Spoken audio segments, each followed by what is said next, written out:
Welcome back to Vashishtha channel. Karthika Puranam 9వ అధ్యాయం స్వర్గ నరకాలు. జనక మహారాజా, విష్ణులోకానికి బయలుదేరిన విష్ణుభటుల్ని ఉద్దేశించి యమభట్లు వారిని వెంబడించి తమకు గల సంశయాన్ని నివృత్తి చేయవలసినదిగా వారిని అడిగారు. సమవర్తి దూతలారా, హరిహరుల నామస్మరణ యొక్క గొప్పతనం మీకు తెలియదా? అవసాన కాలంలో ఆ దేవదేవుని స్మరణ సర్వపాప సంహారము కదా. అందువల్ల మేము అజామిళ్ళుల్ని తీసుకువెళుతున్నాము అన్నారు.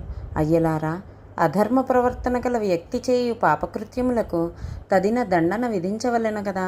మాతాపితరులను మన్నించని వారు, సాధు సజ్జనులు హింసించువారు, ధనధాన్యములను దోచుకునివారు, వ్యభిచరించువారు, పూజలు పునస్కారాలు చేయని వారు, అబద్ధాలతో మోసగించువారు, జంతువులను వేటాడి హింసించు క్రూరులు, సాటి వారిని తోటి వారిని మన్నించని వారు, దారి కాచి దోచుకునివారు, వీరంతా పాపాత్ములే కాదా?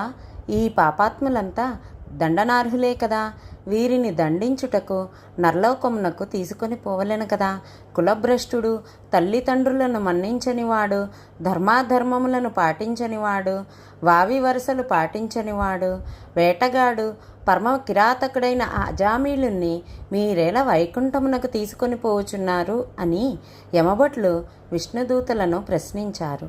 అయ్యలారా, సత్పురుషులు పుణ్యకార్యములు చేయువారు, యజ్ఞయాగాదులు నిర్వహించువారు, తల్లిదండ్రులను మన్నించువారు, పెద్దలను గౌరవించువారు, దానములు చేయువారు, వంచన చేయనివారు, సతీపతి ధర్మాన్ని మన్నించువారు, పశుపక్ష్యాదులను ప్రేమించువారు, సంతర్పణలు పూజలు చేయువారు, ఆర్తులను ఆదుకొనువారు పుణ్యాత్ములు. స్వర్గంలో వారికి చోటు, ముక్తి కలుగును. ఎవరి ఇంట హరికథా కాలక్షేపాలు, భాగవత రామాయణ పారాయణలు జరుగుతుంటాయో, ఎవరి ఇంట పూజలు భజనలు వ్రతాలు జరుగుతుంటాయో అట్టి వారికి పుణ్యము వర్తిస్తుంది, వారికి పాపాలు అంటవు.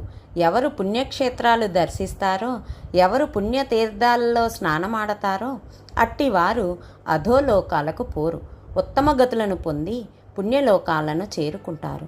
అయ్యలారా, పాపపుణ్యాలకు సంబంధించిన ముఖ్యమైన విశేషాన్ని విన్నవిస్తాం, వినండి. రుద్రాక్షలు ధరించినందువల్ల, డాంబికాలు పలికినందువల్ల, డంబాచారం వల్ల, శుష్కదానాలు పూజలు వల్ల పుణ్యాత్ములు కాలేరు, పుణ్యగతులకు అర్హులు కారు. యుక్తాయుక్తాలు గమనించకుండా, తామేమిటో తమ ప్రవర్తన ఏమిటో గమనించకుండా దుర్మార్గంగా నీతిమాల బ్రతుకును వెళ్ళబుచ్చుకునేవారు తెలుసో తెలియకో వెక్కిరింతగానో హరిహర సంకీర్తన చేసిన, అవసాన కాలంలో ఇష్టదేవతా స్మరణ చేసిన సమస్త పాపాలు తొలగి పునీతులవుతారు, దైవ సాన్నిధ్యాన్ని పొందుతారు.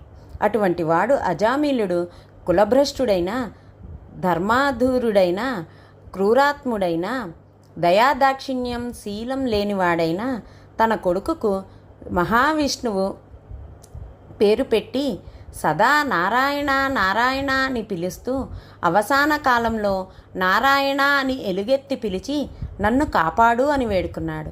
ఆ కారణం వల్ల సమస్త దోషాలు తొలగి శ్రీహరి కృపకు పాత్రుడయ్యాడు. ఆపన్న శరణ్యుని శరణు కోరిన వాడయ్యాడు, ముక్తికి అర్హుడయ్యాడు.